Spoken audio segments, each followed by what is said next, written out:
Assalamualaikum warahmatullahi wabarakatuh. Sebelumnya, perkenalkan nama saya Hanan Alia Faira dengan NIM G00251191.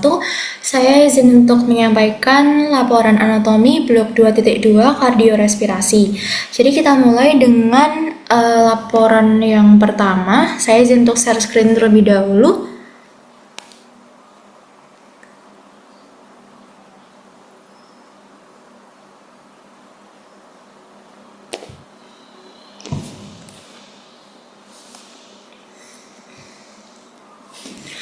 Baik, jadi yang pertama itu kita punya laporan yang pertama. Jelaskan sirkulasi fetal. Jadi kan kalau untuk di bayi dan juga di manusia itu kan beda ya untuk sirkulasi darah.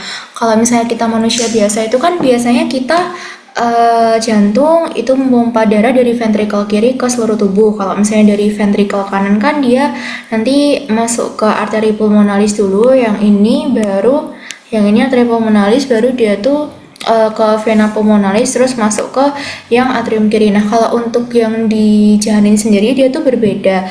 Kenapa berbeda? Jadi yang pertama-tama janin itu kan dia dapat oksigen dan juga nutrisinya kan dari plasenta. Nah, plasenta ini dia ada yang namanya vena umbilikal.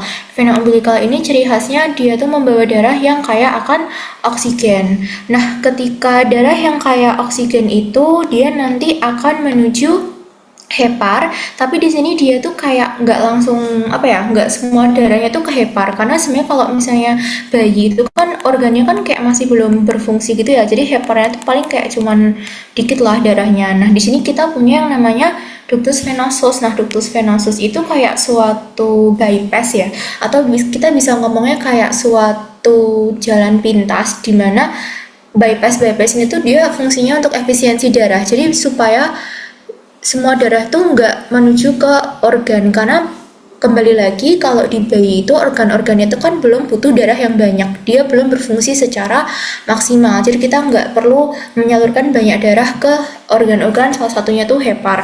Nah, di sini makanya ada bypass. Nah, bypass ini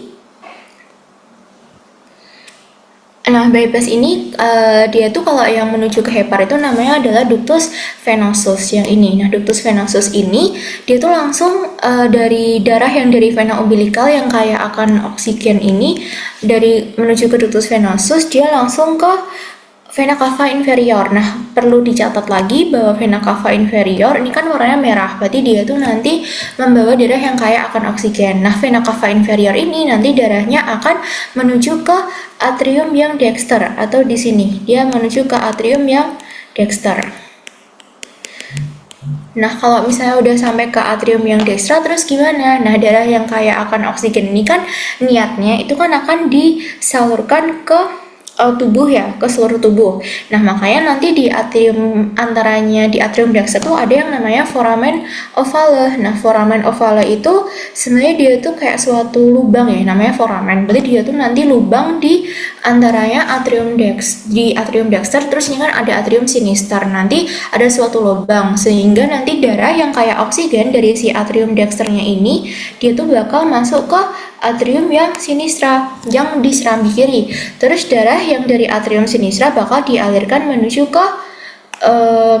ke bilik kiri. Nah, dari bilik kiri ini nanti dia akan dipompa menuju ke aorta. Nah, perlu dicatat kalau untuk darah yang kaya akan oksigen dari si foramen ovale ini dia itu menyalurkannya tuh spesifik ya. Jadi dia tuh bakal menyalurkan darahnya itu ke otak dan juga ke jantung itu sendiri, jadi nggak ekstremitas bawah dan juga ekstremitas atas tuh belum lah istilahnya.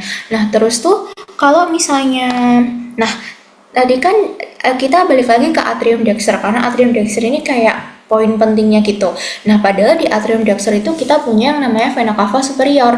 Vena cava superior ini dia membawa darah yang kurang mengandung O2, jadi dia tuh kandungan O2-nya tuh dikit banget atau nggak sebanyak yang ada di vena cava inferior. Makanya perbedaannya kalau misalnya di vena cava superior dia tuh mengandung banyak O2-nya, tapi kalau misalnya di vena cava vena cava inferior dia O2-nya banyak, tapi kalau di vena cava superior O2-nya dikit. Nah, mereka ini bakal ketemu sama-sama di atrium dexter. Terus gimana kalau misalnya darah yang kaya akan oksigen dan juga darah yang kurang oksigen tuh ketemu? Nah, tadi kan aku udah bilang kalau misalnya darah yang kaya akan oksigen itu sebagian langsung menuju ke foramen ovale buat menuju ke serambi kiri terus ke ventricle kiri ya. Tapi di sini tuh nanti ada mixed blood di mana antaranya si yang kayak O2 dengan sedikit O2. Mereka tuh bakal kemana? Jadi setelah dari atrium dexter kan mereka ketemu tuh, mereka akan menuju ke bilik kanan atau ventricle kanan. Nah, jadi ventricle kanan ini dia bakal dibawa ke truncus pulmonalis yang ini, yang warnanya agak ungu ini. Nah, tapi pada bayi kita tuh punya struktur khusus yang namanya itu adalah ductus arteriosum. Jadi nih, ductus arteriosum kayak kecil banget, dia tuh kecil banget di sini. Dia tuh fungsinya apa? Dari darah yang ini dia tuh nggak langsung menuju ke paru-paru. Yang ini kan paru-parunya kan, dia tuh nggak dialirin langsung ke paru-paru, tapi dia tuh darahnya tuh bakal masuk ke aorta. Dia tuh jadi kayak, bentar aku hapus dulu. Nah, jadi nanti darahnya itu dia akan menuju ke aorta. Nah, terus nanti dia bakal diedarkan. Nah, perbedaannya apa? Kalau misalnya kita bertanya-tanya ya, darah dari foramen ovale itu kan diedarkan masuk ke aorta gitu kan, lalu dia diedarkan. Terus apa bedanya sama darah yang dari mixed blood dari ventricle dexter ini ke melewati si ductus arteriosum? Apa bedanya? Kan mereka sama-sama masuk aorta. Nah, bedanya itu di prioritasnya. Kalau misalnya di yang nanti dari foramen ovale dia tuh langsung ke otak dan jantung, jadi dia tuh penting banget. Tapi kalau misalnya nanti dia yang dari ductus arteriosum ini, dia nanti memvaskularisasi ekstremitas bawah dan juga bagian-bagian lainnya yang bukan otak dan juga jantung. Jadi perbedaannya tuh kayak di pentingnya atau enggak gitu. Nah, terus nanti dia kan beredar tuh masuk ke aorta descendens yang ke bawah ini, terus nanti dia menuju ke arteri iliaca communis, lalu dia ke arteri umbilicalis dan juga ke plasenta. Kenapa kok balik ke arteri umbilicalis? Karena yang ini tuh dia udah mulai banyak mengandung CO2. Nah, di sini kita butuh peran dari plasenta karena plasenta kan tempat pertukaran dari O2 dan juga CO2 ya. Jadi CO2-nya dari fetus itu dia dibalikin ke ibu biar ibu nanti yang membuang CO2-nya. Sedangkan nanti kita dapat bahan baku lagi atau pasokan lagi dari ibu ke janin, dimana nanti dia tuh akan membawa banyak O2. Jadi kayak saling bertukar gitu. Jadi kesimpulannya adalah gimana sih fetal circulation itu? Jadi pertama-tama darah yang kayak oksigen tuh dari plasenta, dia tuh akan melewati vena umbilical. Terus dia tuh nanti sini ada ductus venosus. Nah, ductus venosus ini dia akan membuat si darahnya tuh dia langsung ke vena cava yang inferior. Nah, vena cava yang inferior itu yang ini. Harusnya sih yang ini ya, vena cava inferior tuh yang ini. Vena cava inferior. Nah, vena cava inferior ini dia tuh membawa darah yang kaya akan oksigen. Nah, karena dia tuh membawa darah yang kaya oksigennya tuh tinggi, dia tuh nanti masuk ke atrium yang dexter atau yang ini. Nanti dia ada yang namanya sekat atau lubang namanya foramen ovale. Darah yang kaya oksigen itu langsung dialirin ke serambi kiri, terus dipompa ke ventricle kiri, lalu dia dipompa ke aorta atau menuju ke aorta yang ini, terus nanti dia diedarkan menuju ke otak dan juga jantung yang dia tuh benar-benar krusial. Nah, terus gimana kalau misalnya yang tadi, nah padahal kan di sini kan ada juga darah dari vena cava yang superior. Nah, vena cava superior padahal tuh dia kandungan O2-nya kan rendah, makanya nanti dia tuh bakal tetap masuk ke atrium yang dexter ini, cuman dia nggak melewati foramen ovale. Dia tuh bakal masuk dulu dan juga bercampur dengan sisa-sisa darah yang dari ini bakal masuk ke ventricle kanan ya, terus dia dipompa menuju ke truncus pulmonalis. Tapi dia belum sampai paru karena paru di bayi itu kan dia belum berfungsi ya. Dia tuh kayak belum bisa bekerja secara maksimal. Kalau nggak salah juga kandungannya tuh nggak bisa gitu. Nah akibatnya dia tuh ada yang namanya ini kayak ductus arteriosus, dia bakal langsung ngasih darahnya ke aorta. Tapi darah yang menuju ke aorta ini dia buat memvaskularisasi ekstremitas bawah, sedangkan kalau dari darah dari foramen ovale dia buat otak dan juga jantung. Oke, nah terus ini kalau misalnya ductus venosus ketika biasanya harusnya ya kalau misalnya bayi itu udah lahir, ductus venosus terus foramen ovale terus juga ductus arteriosus harusnya dia itu menutup atau dia itu berkembang menjadi struktur yang lain karena ya gitulah. Terus nanti ductus venosus kan dia berobliterasi jadi ligamentum venosus.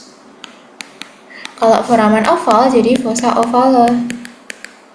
Sedangkan kalau misalnya ductus arteriosus dia jadi ligamentum arteriosum botali atau arteriosus botali gitu.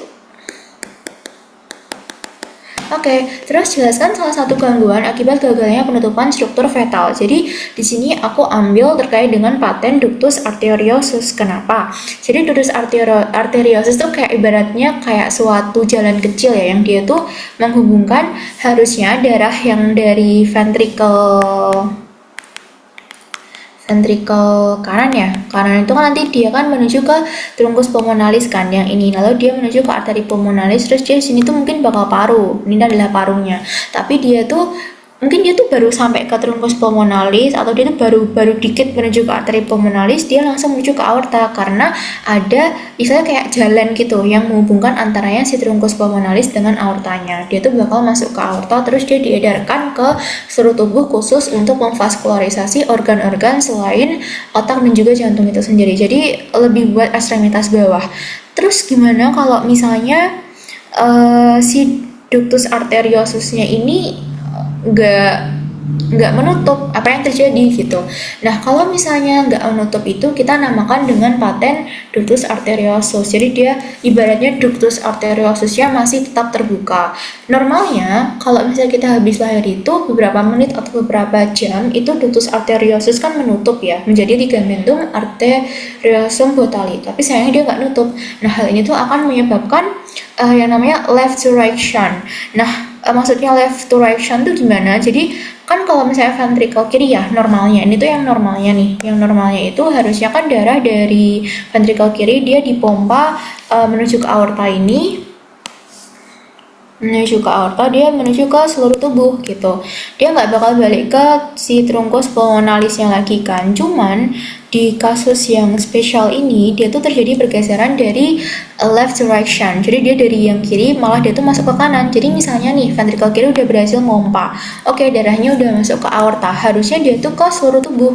Cuman masih ada suatu celah yang membuat darah dari si aortanya ini tetap masuk ke truncus pulmonalis. Nah, ibaratnya kayak ada suatu kebocoran darah gitu. Nah, dia akan menyebabkan left to right shunt. Jadi, arteri pulmonalisnya itu bakal kebanyakan darah yang malah dia tuh dapat dari si aortanya. Nah, terus apa yang terjadi kalau misalnya kayak gitu? Jadi sebenarnya tuh ya normalnya tuh tekanan aorta itu kan dia memang lebih tinggi daripada vena, dan juga darah itu kan selalu mengalir dari tinggi ke rendah. Nah kenapa dia itu bisa bocor ya, karena dia tekanan aortanya kan tinggi ya, tinggi, terus sedangkan si truncus pulmonalisnya kan kecil. Nah otomatis tuh darah itu bakal menuju ke truncus pulmonalis, ditambah ada ductus arteriosus yang kebuka. Nah makin jadilah itu fenomenanya si PDA itu. Nah terus apa yang terjadi? Yang pertama-tama tuh volume overload, jelas ya, karena kan tiba-tiba aja tuh arteri pulmonalis yang di sini tuh dia kedapatan darah tambahan dari si aortanya ini. Nah akibatnya tuh otomatis arteri pulmonalisnya bakal kapasitas darah di situ jadi gede, paru-parunya juga darahnya jadi makin banyak. Nah biasanya kan kalau misalnya dari paru-paru kan dia menuju ke vena pulmonalis ya. Dari vena pulmonalis itu dia nanti bakal masuk ke atrium kiri. Nah kalau misalnya darah yang dari arteri pulmonalis aja udah gede, berarti nanti ke parunya darahnya juga banyak, terus ke vena pulmonalisnya juga makin banyak, terus yang darah yang akhirnya masuk ke atrium kiri juga jadi makin banyak. Nah akibatnya volumenya tuh overload. Nah terus kenapa? Nah kalau misalnya dari atrium kiri kan darahnya bakal masuk ke mana? Ke ventricle kiri. Nah Harusnya ventrikel kiri yang misalnya nih dia kapasitasnya cuma 10 berapa, dia tiba-tiba ketambahan jadi 100 atau jadi 20. Nah, itu kan dia kebanyakan banget. Nah, ini akan menyebabkan strain left ventricle. Jadi kayak otot-ototnya itu makin teregang. Jadi dan juga ventrikel kiri itu menerima darah yang lebih dari 2 kali cardiac outputnya. Akibatnya apa? Ventrikel kiri juga pompanya juga lebih banyak gitu. Nah, nanti kalau misalnya kelamaan kerja jantungnya kan jadi kayak jantung jadi cepat lelah gitu kan, dan juga mungkin kayak kontraktilitasnya juga makin berkurang karena dia udah kayak pol-polan di awal gitu. Kalau misalnya dia tuh lama-lama makin berlanjut, dia akan menyebabkan yang namanya heart failure atau yang namanya gagal ginjal. Nah, di sini juga ciri khas dari PDA itu dia tuh cyanotic heart defect, karena kan darah yang bocor dari aorta menuju ke trunkus pulmonalis kan adalah darah yang kaya oksigen, sehingga dia nggak akan menyebabkan suatu fenomena yang namanya cyanosis atau blue baby ya, yang itulah gitu. Jadi dia bukan cyanosis tapi dia acyanosis. Oke, terus sekarang kita lanjut ke vaskularisasi arteri dan juga vena jantung. Jadi untuk secara garis besarnya, kalau misalnya vaskularisasi arteri itu kita punya yang namanya aorta ascendens. Aorta ascendens itu yang ini. Dia tuh mungkin masih dari sini sampai sini tuh masih aorta yang ascendens. Nah, terus aorta ascendens itu gimana? Aorta ascendens itu dia pertama-tama terbagi dulu jadi dua. Ada arteri koronaria yang dextra, yang ini, dan juga ada arteri koronaria yang sinistra. Tapi di sini dia tuh kayak tersembunyi, dia tuh kayak di belakangnya si trunkus pulmonalisnya. Nah, terus nanti dia akan bercabang. Nah, untuk arteri koronaria dextra, dia tuh pertama-tama akan bercabang menjadi ramus nodus sinoatrialis atria coronaria dextra. Terus selain itu dia juga menjadi ramus marginalis dextra. Jadi dia tuh di bagian tepi-tepi arteri coronaria dextra, dan juga nanti dia di belakangnya tuh jadi interventricularis posterior. Nah, tapi kalau misalnya arteri yang coronaria sinistra tuh gimana? Dia agak beda, karena si arteri coronaria sinistra itu pertama-tama dia jadi ramus interventricularis anterior anterior arteri ya, di koronaria yang sinistra. Jadi kalau misalnya yang dextra itu dia interventricularis posterior, kalau yang sinistra dia interventricularis yang anterior. Terus selain itu dia juga bercabang jadi ramus circumflexus, jadi dia tuh kayak di samping-samping gitu. Nah, masing-masing yang ini nanti dia akan bercabang lagi menjadi ramus lateralis, tapi kalau yang ini dia akan bercabang menjadi ramus marginalis sinistra dari ramus circumflexus. Oke, terus sekarang kita ke vaskularisasi yang venanya ya. Jadi kalau misalnya venanya yang jantung itu pertama-tama di belakang kita punya namanya sinus coronarius. Sinus coronarius itu nanti dia kan bermuaranya di menuju ke atrium dextrum. Nah, di situ ada berbagai macam vena. Nah, pertama-tama kita punya vena cardiaca magna. Dia tuh nanti biasanya tuh ini kan ada kayak itu ya, kayak ada arteri interventricularis anterior. Biasanya itu sampingnya tuh adalah vena cardiaca yang magna.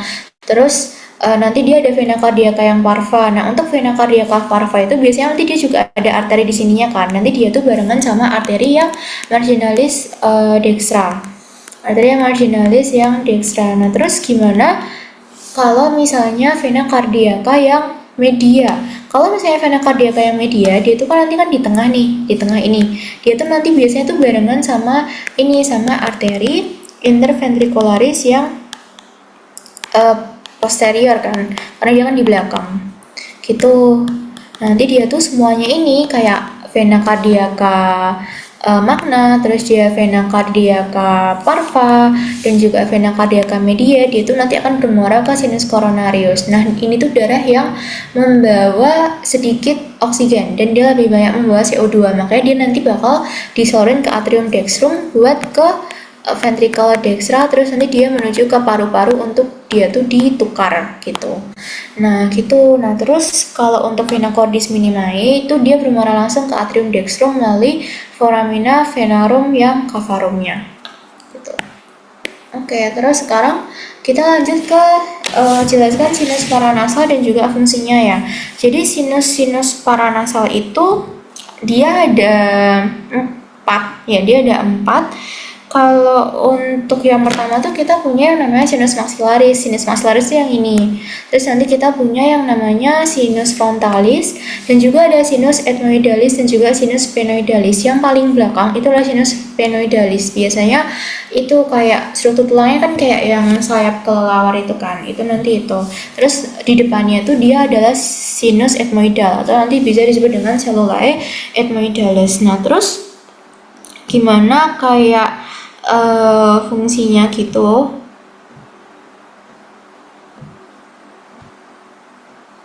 Kalau untuk fungsinya tuh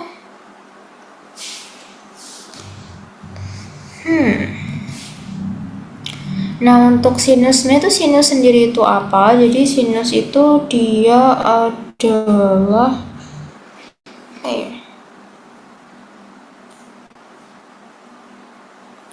Jadi sinus adalah sekelompok rongga di dalam tulang yang berhubungan dengan kavum-nasi melalui ostium. Jadi dia adalah suatu rongga atau ruangan gitu ya, yang dia itu berhubungan dengan kavum-nasi melalui ostium. Nah, sinus itu dia berisi udara dari bagian pernafasan rongga hidung ke dalam kranium. Nah, sinus itu dia memiliki beberapa fungsi. Yang pertama itu kita punya dia mengurangi berat relatif tengkorak, jadi mengurangi berat tengkorak karena kan dia terisi udara kan, makanya tengkoraknya itu nggak berat-berat amat lah gitu. Nah, terus yang kedua itu dia meningkatkan resonansi suara.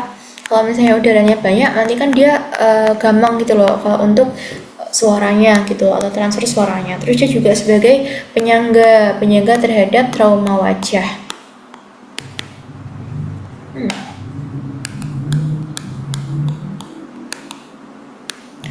Dan juga nanti melindungi struktur yang sensitif dari fluktuasi suhu yang cepat di hidung.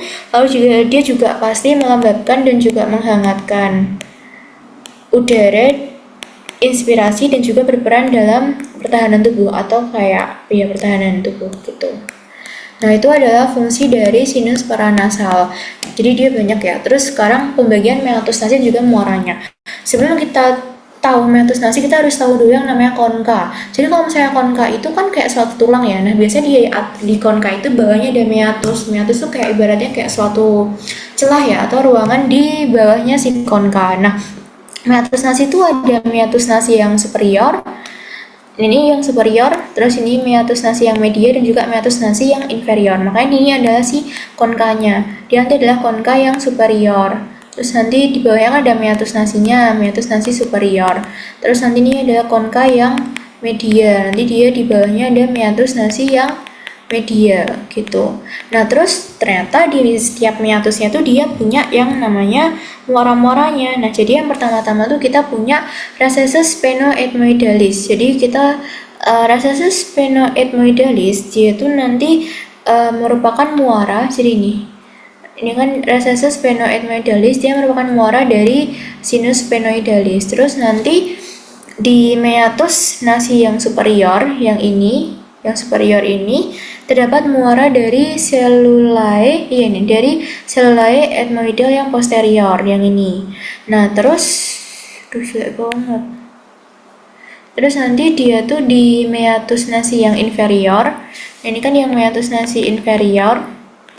Dia nanti memiliki muara dari ini ductus nasolacrimalis. Nah, terus gimana meatus nasi yang media? Nah, meatus nasi yang media kan yang area ini nih.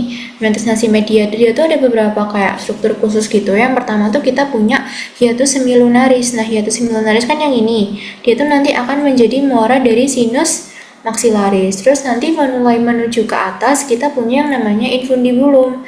Infundibulum yang ini dia nanti akan menjadi muara dari sinus frontalis dan juga muara dari cellulae ethmoidalis yang anterior. Jadi dia nanti sinus dari frontalis dan juga yang ini sinus dari ethmoidalis yang anterior. Terus hiatus udah, terus kita punya infundibulum dan juga nanti kita punya bulan. Nah, bulan ini dia yang paling atas, dia merupakan dia merupakan muara dari sinus cellulae ethmoidalis yang medial. Jadi yang spesial ini tuh ininya. Kalau untuk yang rasa sphenoid middle yang gimana, meatus nasi superior, meatus nasi inferior itu kayak gimana, yang agak spesial itu dia nanti di meatus nasi yang medial. Kenapa spesial? Karena dia terbagi jadi beberapa lokasi atau tempat ya. Yang pertama kita punya di hiatus semilunaris yang ini, dia nanti akan menjadi muara dari sinus yang maxillaris. Terus nanti kita punya infundibulum di sini kan, nanti dia tuh ada muara dari dua, ada yang sinus frontalis yang ini dan juga sinus celluli ethmoidal yang anterior. Sama juga yang terakhir kita punya gula. Nah, gula itu yang ini, yang paling atas dia menjadi muara dari sinus ethmoidalis yang medial. Nah, terus mengapa sinus maxillaris? Pertanyaan ketiga, mengapa sinus maxillaris lebih sering mengalami sinusitis? Jadi pertama-tama kita harus membandingkan dulu antaranya sinus maxillaris dan juga sinus-sinus yang lainnya. Jadi sinus maxillaris kan dia terletak di pipi, di sini di bawah mata dan juga ukurannya paling besar di antara sinus-sinus yang lain. Nah, terus drainase melalui ostiumnya itu sempit banget. Karena kan kita sini punya ostium maxillaris, kalau misalnya kita gambarkan itu dia tempat keluarnya, tempat masuk itu dia sempit banget. Ya mungkin di sinilah. Nah, itu dia sempit banget. Sampai berbelok dan berada lebih tinggi gitu. Nah, dan juga posisinya tuh kan dia paling bawah atau paling rendah secara anatomi, sehingga ini tuh menyebabkan sekresi itu lebih mudah terperangkap dan juga sulit keluar. Terus kalau misalnya sinus lain tuh emang nggak kayak gitu ya. Jadi kalau misalnya sinus lain tuh dia kan kayak letaknya kan kayak lebih mendatar gini kan, dia tuh nggak ada pengaruh gaya gravitasi, makanya dia tuh drainasenya tuh lebih lurus dan juga lebih lebar, lokasinya juga lebih tinggi sehingga sekretnya itu kayak lebih mudah keluar. Nah, dia lebih kecil kemungkinannya terjadi penumpukan lendir gitu. Nah, makanya alasan utama kenapa sinus maxillaris lebih sering sinusitis itu pertama, drainasenya tuh sempit. Kenapa kok sempit? Karena ostiumnya tuh sempit, berbelok dan juga lebih tinggi sehingga ada pengaruh gaya gravitasi di situ yang menyebabkan lendirnya tuh dia sulit keluar. Terus dia juga ukuran sinusnya paling gede, udah tempat keluarnya sempit, terus tempat itu juga gede. Nah, ya maksudnya kayak udah ukuran keluarnya itu tempat keluarnya itu dia sempit, tapi dia sendiri kayak badannya gede gitu, sehingga membuat lebih banyak lendir yang terakumulasi di situ, kayak dia lebih bisa menampung banyak lendir gitu. Dan juga posisinya lebih rendah, ini kan karena dia dipengaruhi gaya gravitasi dan juga letaknya di bawah mata kan, jadi dia lebih cenderung mengumpul dan juga ventilasi kurang optimal, sirkulasi udara tidak sebaik sinus lain sehingga pertahanan alami tubuh berkurang dan juga lebih mudah terinfeksi, dimana dia tuh penumpukan lendirnya ditambah ventilasinya kurang baik, nanti dia menyebabkan banyak penumpukan bakteri atau virus. Baik, itu saja yang bisa saya sampaikan. Apabila ada salah kata dan kurangnya saya mohon maaf. Wassalamualaikum warahmatullahi wabarakatuh.